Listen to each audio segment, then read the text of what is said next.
esta tercera charla del ciclo de negociación propuesto por la Secretaría de Graduados de la Facultad de Ciencias Económicas y por Rubén Arena. En esta oportunidad vamos a tratar el lenguaje corporal en las negociaciones.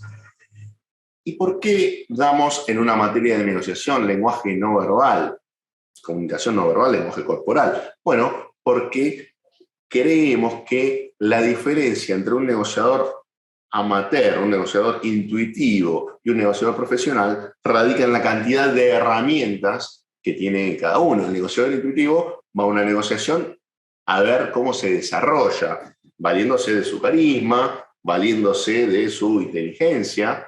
Y entonces va a ver. En cambio, el negociador profesional tiene una estrategia previa, tiene una táctica y además tiene muchísimas herramientas dentro de su caja en donde va a encontrar las técnicas de negociación propiamente dichas, pero también técnicas de oratoria, herramientas de persuasión, principios de influencia, sabe cómo funciona el cerebro a la hora de tomar decisiones, y no cómo creemos que funciona, sino cómo funciona, sabe de la importancia de las emociones a la hora de tomar decisiones. Y por supuesto que no puede faltar un conocimiento acerca de la comunicación no verbal. ¿Por qué? Bueno, Peter Drucker dijo, es importante lo que se dice, pero es más importante lo que no se dice. ¿De acuerdo? Entonces, uno con palabras nosotros podemos acceder a lo que la otra persona quiere que pensemos. Ahora, con el lenguaje corporal, seguramente estemos accediendo a lo que realmente piensa. ¿Y qué es la comunicación no verbal? Bueno, dentro de la comunicación existen tres grandes ramas, ¿sí? Una es la lingüística. La lingüística es, el mensaje que uno puede dar con palabras. Después está la paralingüística, que es todo lo que tiene que ver con la voz, el volumen, la inflexión de voz, el tono. Entonces, uno con la paralingüística le va a cambiar o le va a alterar el mensaje, ¿sí? de lo dicho. Es decir, uno con la forma en que dice un mensaje se puede estar manifestando a favor de lo que está diciendo, en contra de lo que está diciendo, se puede estar manifestando enojado, triste, alegre, etcétera, etcétera. Todo esto con la paralingüística, es decir, con la forma en que dice un mensaje. Es decir, la paralingüística lleva embebido un submensaje. ¿De acuerdo? Nosotros le decimos el ringtone, ¿sí? El ringtone es la forma en que uno dice un mensaje. Bueno, eso más o menos es la paralingüística. Pero lo que nosotros vamos a ver en la clase de hoy es la tercera parte, que es la parte kinésica, la parte que tiene que ver con el cuerpo, en donde nosotros vemos el lenguaje corporal y a las microexpresiones, básicamente. Albert Mehrabian, un psicólogo estadounidense, hizo un estudio y nos llegó a la conclusión que a la hora de transmitir una emoción, uno lo hace un 7% a través de la parte lingüística, un 38% a través de la paralingüística y un 55% a través de lo que es el cuerpo, ¿sí? Y este lenguaje corporal. Y ahora vamos a ver por qué ocurre esto y si es verdad que es tan así. Un hecho interesante allá en los 60, la década de los 60, que marcó un antes y un después en lo que es el lenguaje corporal. Y es el debate que se televisó, debate presidencial que se televisó entre los candidatos demócrata John Kennedy y el candidato republicano Richard Nixon. La particularidad de ese debate fue que para la gente que escuchó ese mensaje a través de la radio, el ganador había sido Nixon. En cambio, la gente que vio por televisión, recordemos que en la década de los 60 no era habitual que en todos los hogares haya un televisor. Entonces, para la gente que vio ese debate, el mismo debate dicho por la misma gente, de la misma manera, la gente que vio por televisión lo dio ganador a Kennedy. ¿Y qué fue lo que había cambiado? Bueno, evidentemente algo en la comunicación no verbal había influido en esa percepción del espectador. Y bueno, resulta ser que había un Kennedy bronceado, afeitado, muy prolijo, con un traje que hacía contraste con el entonces blanco y negro de la televisión. Y por otro lado, había un Richard Nixon que estaba desarreglado, que estaba mal afeitado, que estaba transpirado, que además tenía como movimientos irascibles y que había rechazado el maquillaje. Él decía que no lo consideraba importante, que era un político y qué sé yo. Bueno, la cuestión es que los resultados son los que les comenté hace un rato. Entonces, bueno, se empezó a estudiar esto de la comunicación no verbal y hoy en día hay muchísimos estudios, es mucho más común. Hoy en día ningún político que quiera llegar relativamente lejos va a desoír los consejos de un especialista en comunicación no verbal, donde, bueno, le enseñan a gesticular, a verse confiado, a no mostrarse soberbio, etcétera, etcétera. Bien, les quiero mostrar el concepto del cerebro triuno de John McLean. John McLean nos dice que el resultado de millones de años de evolución en cuanto al cerebro, tenemos tres tipos de cerebro. El cerebro reptiliano fue el primero que apareció y que es el encargado de regular las funciones básicas del ser humano. Básicamente, con el cerebro reptiliano nosotros nos podemos quedar tranquilos que podemos vivir, ¿sí? Regula la presión sanguínea, la respiración, incluso mientras dormimos. No tenemos mucha injerencia, o directamente no tenemos injerencia en el cerebro reptiliano. Después aparece el cerebro límbico. El cerebro límbico es el que regula las emociones. ¿Sí? Regula las emociones y de acuerdo a un estímulo nos da una respuesta a nivel hormonal y corporal. El sistema límbico es el que regula las emociones. Y después tenemos el neocórtex. Y en el neocórtex es lo que nos separa del resto de los animales. El neocórtex es lo que tenemos los seres humanos. Y la parte racional es el responsable del habla, de la televisión y de que el hombre haya llegado a la luna. Entonces, el neocórtex, si bien es el más inteligente, bueno, es el más fácil de engañar, porque lo que decía antes, uno con una palabra puede mentir. En cambio, con el sistema límbico es mucho más difícil.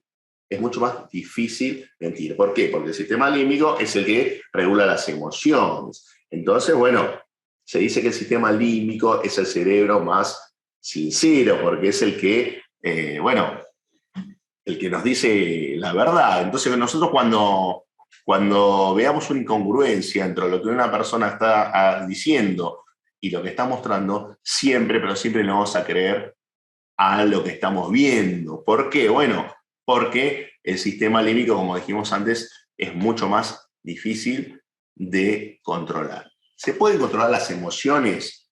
Totalmente no se pueden controlar las emociones. Sí se puede, con mucho trabajo, se puede llegar a obtener o lograr un gran control de esas emociones, pero no se puede controlar totalmente. Entre el estímulo y la respuesta hay un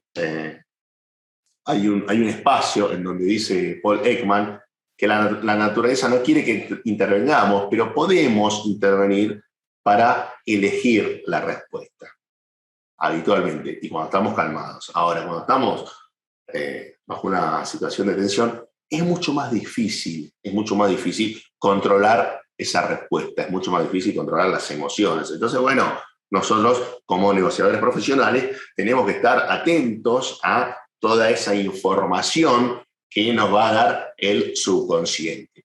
El neocórtex podrá controlar la información que emite y la información que está en la parte consciente. Pero el sistema límbico es lo que nos va a dar acceso a toda esa información que hay en la parte del subconsciente, ¿sí? Que por más que la otra persona la quiera reprimir, bueno, seguramente se le pueda escapar, porque hasta los políticos profesionales de las personalidades mundiales tienen momentos en donde bajo tensión, bueno, dan mucha información que les hubiera gustado ocultar. Y hay muchísimos casos, muchos ejemplos en YouTube de esto. Bien, en esta charla lo único que permite es dar un paneo general. No pretendemos con esta charla de 1 hora que ustedes sean especialistas en lenguaje corporal, pero vamos a ver aspectos generales de lo que es el lenguaje corporal y vamos a ver algo de las microexpresiones. Bien, es importante la información que nos dan negociadores y en la vida en general, los brazos. ¿Qué ocurre cuando alguien se cruza de brazos? Bueno, uno puede decir, está a la defensiva, es lo que uno automáticamente dice. Es que en realidad, cuando uno se cruza los brazos, es una respuesta primitiva del cuerpo que busca protegerse. Y protegerse puede ser de una amenaza, por supuesto, pero la amenaza no tiene que ser una amenaza de vida. Cuando algo nos incomoda, probablemente vayamos a cruzarnos de brazos, ¿sí? Es una tendencia muy habitual que funciona de manera inconsciente. Y atención con esto, chicos. Esta información bilateral que emitimos y que recibimos funciona en muchos casos a nivel subconsciente. No hace falta que seamos expertos en lenguaje corporal para que una persona que tiene feos gestos nos caiga mal o una persona que tiene gestos agradables nos caiga bien. Nosotros todos tenemos algún tipo de conocimiento de lenguaje corporal.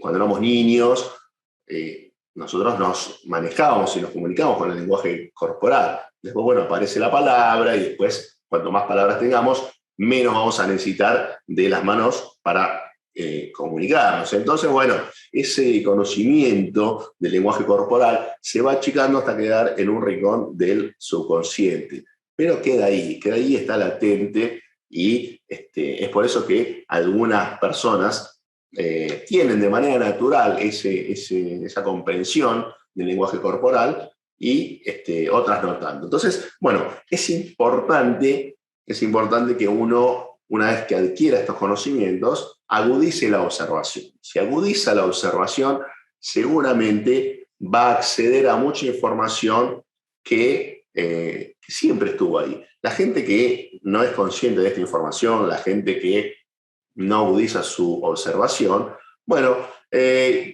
suele ocurrir que la vida los tome por sorpresa en aspectos importantes.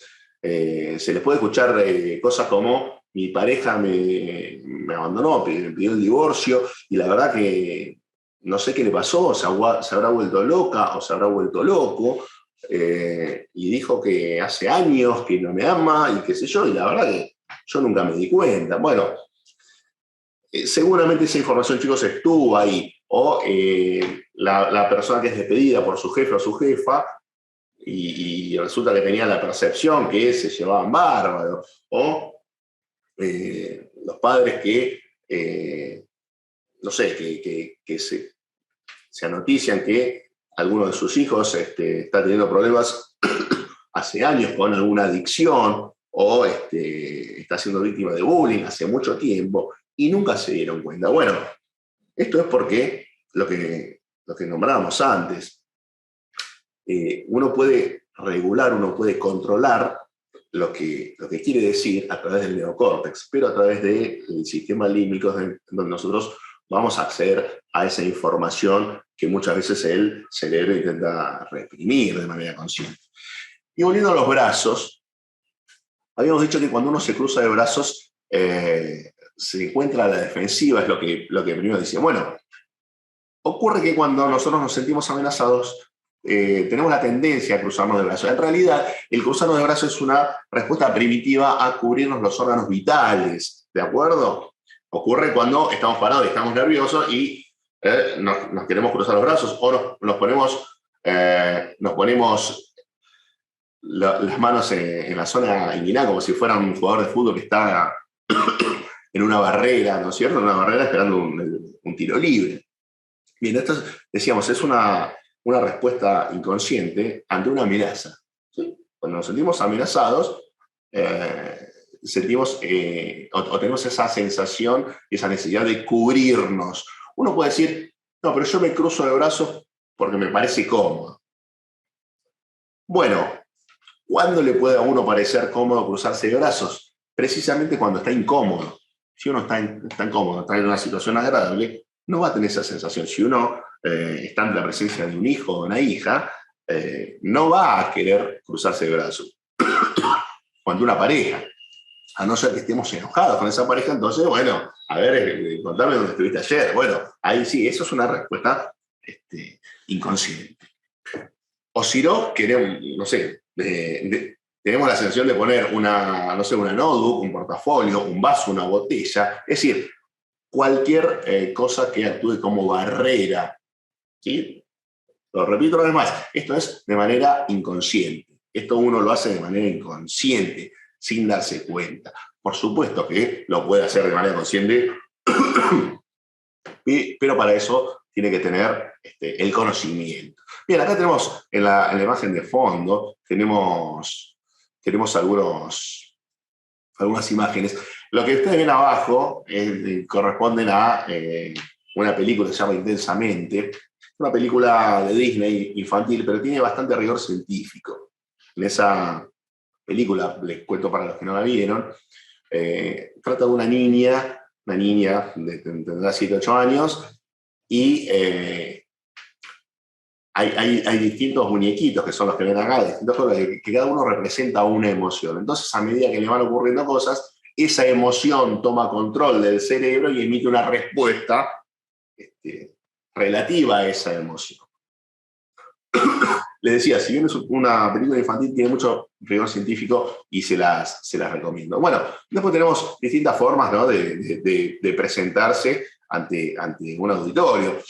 Por supuesto que cuando uno esté cómodo, no va a tener la necesidad, como les contaba antes, de cubrirse las zonas vitales. Fíjense, acá tenemos la tercera imagen. Esta persona se la nota muy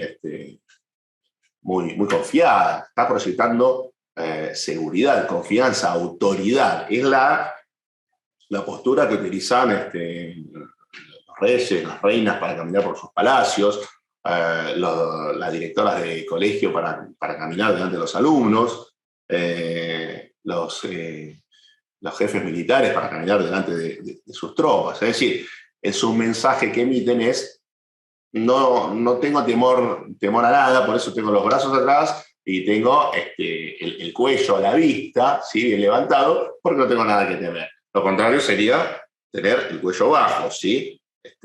Muchas veces uno escucha decir habitualmente cuando alguien pierde un partido deportivo, no, fíjate, salí con la frente en alto. En realidad, la frente en alto es el cuello, ¿sí? El cuello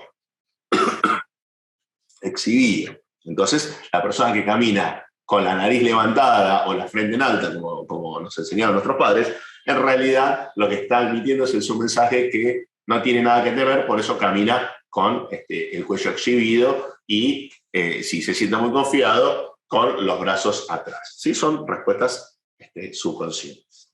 Bien, y con respecto a las manos, bueno, las manos en los bolsillos, en un negociador, nos va a dar una mala sensación. Es recomendable a la hora de tanto de negociar o de hablar con una persona a la que queremos despertar confianza, es recomendable no solo no poner las manos en los bolsillos, sino exhibir las palmas de la mano. Cuanto más exhibamos las palmas de la mano, más confianza vamos a despertar en el interlocutor. Lo contrario es no exhibirlas o ponerlas boca abajo o ocultarlas debajo de un escritorio, un atril. Antiguamente o históricamente, los disertantes, a la hora de dar un discurso, una charla, lo hacían detrás de escritorios, detrás de atriles. Últimamente, ya en los últimos años, ustedes notarán que los disertantes modernos dan la charla como a cielo abierto, ¿sí? Es decir, sin nada que interponga el contacto. ¿Por qué? Bueno, porque está demostrado que el mensaje se percibe de una manera mucho más eficiente si no hay nada que interponga el contacto visual y si podemos observar las palmas de la mano del interlocutor. ¿De acuerdo?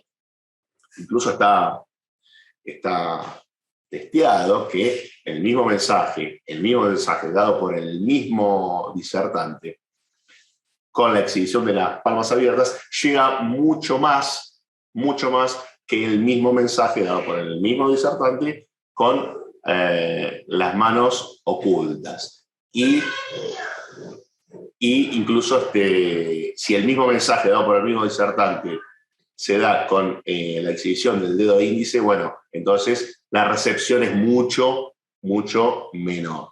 ¿De acuerdo? Y recuerden que todo esto funciona a nivel subconsciente, no hace falta que el espectador sea un experto en lenguaje corporal para que un mensaje me llegue mejor si tengo la palma exhibida o no tengo exhibida o doy con el dedo. No. Esto actúa de manera inconsciente.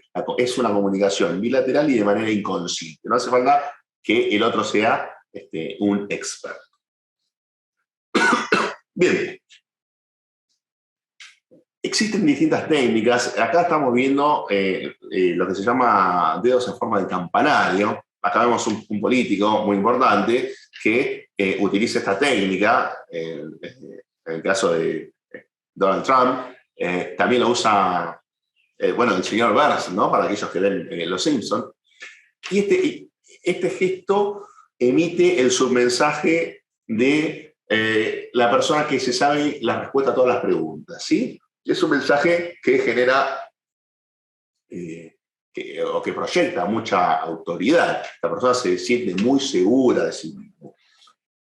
Y es uno de los gestos que puede funcionar de manera inversa. Es decir, una cuestión de causa y efecto. Si nosotros estamos en una negociación o estamos en una reunión y nos sentimos inseguros, estamos nerviosos y sabemos que vamos a tener que hablar. Y entonces, bueno, un recurso interesante, por esto de causa y efecto que decía, es adoptar la postura de los dedos en forma de campanario y automáticamente van a sentir, si ustedes lo prueban ahora, van a sentir que les invade el cuerpo esa sensación de seguridad. ¿Y qué va a ocurrir cuando se sientan seguros? Van a proyectar esa seguridad, ¿de acuerdo? Así que este es uno de los gestos que uno puede utilizar a su favor para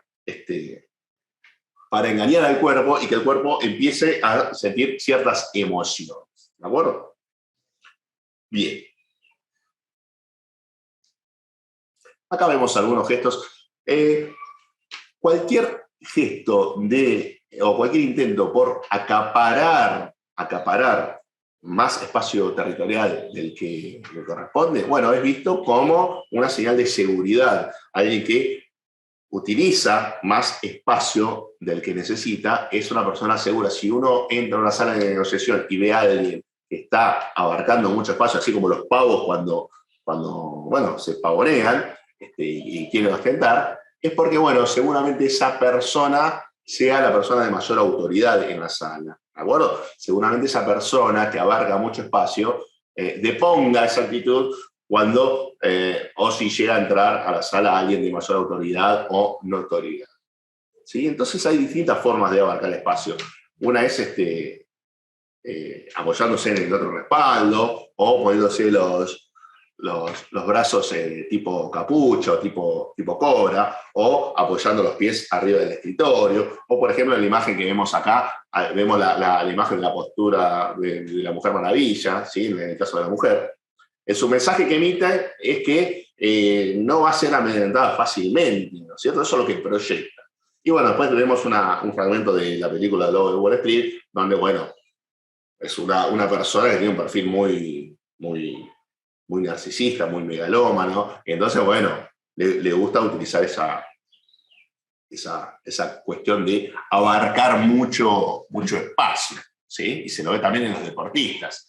El deportista que cuando festeja abre los brazos, o cuando va a patear tiro libre abre los brazos, las piernas, bueno, es alguien que se autopercibe seguro, que se autopercibe confiado. Lo contrario que es achicarse, cuando uno se achica, ¿sí? Cuando se esconde en su caparazón de tortuga, bueno, es porque se siente amedrentado, ¿de acuerdo? Todo esto son información que va pasando o que va transmitiendo el cuerpo. Bien. Acá tenemos la imagen de los monos sabios, la caricatura de los monos sabios, ¿sí? Esta es una reacción bastante primitiva que nos transmite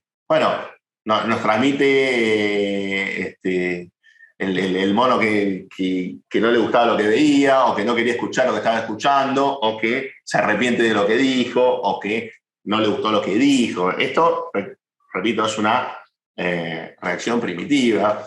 Los que tenemos hijos, o hermanitos, o sobrinos, o lo que sea, seguramente habremos notado que los niños, cuando cometen alguna macana y los retan y qué sé yo, se pueden tapar los ojos, o cuando los están retando y están gritando no quieren escuchar lo que están diciendo, entonces se tapan los oídos, o cuando se arrepienten de algo que dijo, que dijeron, se tapan la boca con las dos manos. Esto es una reacción primitiva que ocurre aproximadamente hasta los 3 años. Después ya es como que esos gestos se van evolucionando y se van disimulando mucho más. Entonces, cuando alguien miente, en vez de llevarse las dos manos a la boca, como el monito, como el nene de 2 años, y quizás tenga una reacción involuntaria, inconsciente, de llevarse un dedo a la boca, ¿sí? En vez de taparse los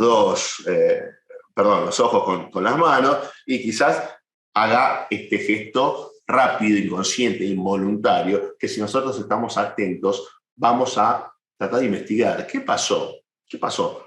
¿Qué pasó con lo que acabo de decir y se llevó el dedo a la boca? ¿Qué ocurrió? Y bueno, ahí hay alguna inconsistencia. Ahí vamos a buscar qué motivó esa incongruencia.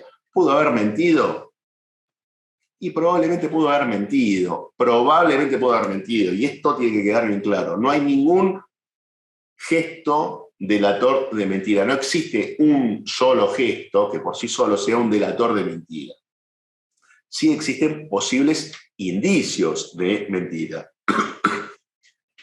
Indicios. Entonces, si nosotros leemos los gestos en forma agrupada, no nos quedamos con un solo gesto, sino que los leemos en forma agrupada, ¿sí? Vamos buscando una incongruencia,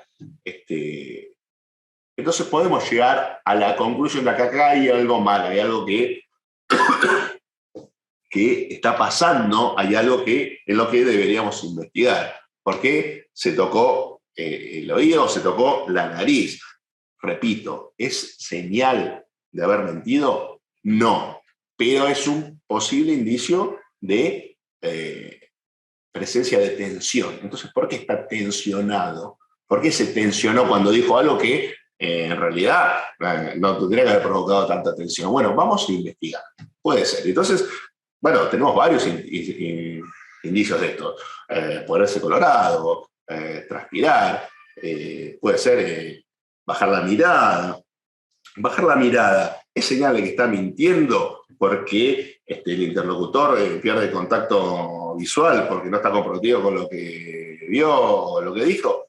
Y puede ser, pero también está demostrado que los psicópatas y los mentirosos profesionales después de decir una mentira, necesitan verle los ojos al interlocutor en una forma de asegurarse que lo que dijeron fue creído. Con lo cual, no nos vamos a quedar con un solo gesto, chicos. Vamos a leer los gestos en forma agrupada. Vamos a leer los gestos en forma agrupada y vamos a buscar incongruencias.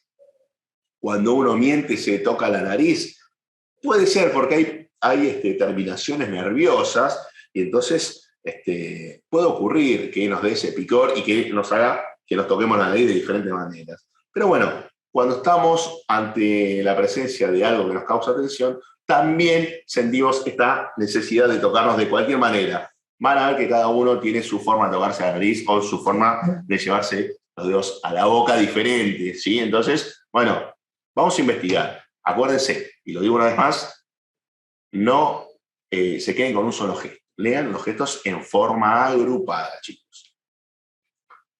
Fíjense, los líderes mundiales no están exentos a estos gestos, a esta información que transmite el sistema límbico. Y lo que vemos acá en pantalla son pacificadores. Se les llaman pacificadores. ¿Qué son los pacificadores? Bueno, cada uno tiene distintos pacificadores. Un pacificador puede ser acariciarse la nuca, acariciarse el cuello, puede ser jugar con el botón de la camisa, o ajustarse una corbata que no está desajustada, o abrocharse un botón que no está desabrochado, o jugar con la lapicera, o con la correa de la cartera. Es decir, distintos gestos que en realidad son una forma que tiene el cerebro de pedirle al cuerpo que se calme, que se tranquilice, ¿sí? Entonces, bueno, si yo me estoy tocando, me estoy acariciando, o me autoacaricio y qué sé yo, o estoy jugando mucho con la lapicera, busquemos o tratemos de indagar por qué estoy haciendo eso, ¿de acuerdo? Si estoy ante una situación de calma, de cordialidad, donde no hay nada que ocultar, bueno, entonces difícilmente yo tenga esa necesidad de autocalmar. Bueno, y como les decía antes, los líderes mundiales no están exentos a este tipo de gestos que nos transmite el sistema límbico. Bueno, para ir terminando esta parte que dijimos que iba a ser más que nada teórica, porque queríamos dar un paneo general, voy a hablar brevemente de las microexpresiones. Lo que ven en pantalla es la serie Light to Me. La serie Light to Me es una serie que se emitió en el año 2008, 2009 y 2010, hubo 3 temporadas, que trataba de un científico que se había armado una empresa y que tenía su equipo, en este caso Tim Roth, el protagonista, y era experto en detección de mentiras. ¿Por qué? Porque él sabía leer las microexpresiones. Es una serie que yo se la recomiendo, es muy linda. Por supuesto que tiene algunas exageraciones, producto de la ficción que requiere un producto rentable, ¿no? Si no sería un documental un poco aburrido. Pero lo interesante es que esta serie está basada en la vida de Paul Ekman, ¿sí? el científico que vemos acá con una remera amarilla. Paul Ekman es un científico que le dedicó más de 40 años al estudio de las microexpresiones. Paul Ekman estudió los rostros de individuos de Estados Unidos, los comparó con gente de Argentina, de Chile, de Brasil. Como vio que coincidían, los comparó con Japón. Como vio que coincidían, decidió profundizar sus estudios y su teoría. Entonces fue hasta una tribu en Papúa Nueva Guinea, una tribu que no había tenido contacto con otras culturas. Estuvo 2 años viviendo en esa tribu y fue así que llegó a la conclusión que existen 7 emociones que son universales, 7 emociones que tienen un origen biológico y no un origen cultural. Esto es que que las microexpresiones se dibujan de manera idéntica en cualquier rostro de ser humano. Paul Ekman pidió como condición que el actor protagónico, en este caso Tim Roth, se sometiera a todos estos estudios e investigaciones, así que tuvo que ir mucho tiempo, Tim Roth a los estudios de Paul Ekman, y se hizo, bueno, un experto, como vemos ahí en las imágenes de fondo. ¿Y qué son las microexpresiones? Las microexpresiones son pequeñas expresiones que se dibujan en el rostro y que delatan alguna emoción. Les llamamos microexpresiones no por su tamaño, porque algunas son grandes, sino por la cantidad de tiempo que pueden perdurar dibujadas en el rostro. Muchas veces duran hasta 1/5 de segundo y se van. Entonces, bueno, uno tiene que estar atento, porque hay algunas microexpresiones que ni siquiera las podemos ver con el ojo humano, y entonces los interrogadores profesionales graban a los sospechosos que le están haciendo preguntas, y entonces ven cómo reaccionan a distintas preguntas, a distintos estímulos y a distintas imágenes. Entonces van viendo cómo se le dibuja por una ráfaga, dijimos que algunos una 1/5 parte de segundo, y entonces van a investigar por qué esa persona o por qué el sistema límbico de esa persona le llevó a dibujar esa microexpresión mientras estaba hablando. Entonces, en una negociación, bueno, si nos están diciendo algo agradable o que suena agradable y estamos viendo microexpresiones de disgusto, microexpresiones de ira, bueno, vamos a investigar por qué, ¿sí? O por el contrario, si nos están diciendo algo desagradable, pero no estamos viendo presencia de emociones como el disgusto, como el desprecio, como la ira, bueno, hay incongruencias. Entonces, cuando hay incongruencias, dijimos que investigamos, lo leemos los gestos de forma agrupada y le vamos a creer siempre a lo que estamos viendo. El rostro humano tiene 43 músculos y juntos pueden formar más de 10.000 microexpresiones. De hecho, Paul Ekman desarrolló un código de acción facial que tiene muchísimas microexpresiones con nombres raros como AU12, A6, etc. Son un montón. Uno no tiene que aprenderse esas microexpresiones. Afortunadamente, para aprenderse las microexpresiones de las emociones universales, son pocas las microexpresiones que uno tiene que aprenderse. Acá vemos las 7 emociones básicas, fundamentales, que son, bueno, acá vemos perdón, que no sé cómo ponerlo, el sistema de código facial que desarrolló Paul Ekman, pero las emociones universales son desprecio, disgusto, felicidad, ira, sorpresa, temor y tristeza. Recuerden, son las 7 emociones que se dibujan exactamente igual en todos los rostros de los seres humanos. Por supuesto que hay formas de detectarla y nosotros la damos en el curso, la materia las damos, y además vemos, bueno, muchísimas más cosas en cuanto al lenguaje corporal. Pero la idea era en esta charla, en esta tercera charla del ciclo, dar un pantallazo de las cuestiones básicas de lo que es la comunicación no verbal y que es importante para una negociación, por supuesto, porque nos da acceso a mucha información que a veces el interlocutor intenta ocultar, pero también es importante para la vida misma. Conocer los secretos de la comunicación no verbal nos va a dar acceso a mucha información y muy útil. Bien, Espero que les haya gustado y nos vemos en la cuarta y última entrega que va a ser en el mes de noviembre. Buenas tardes a todos. Muchas gracias.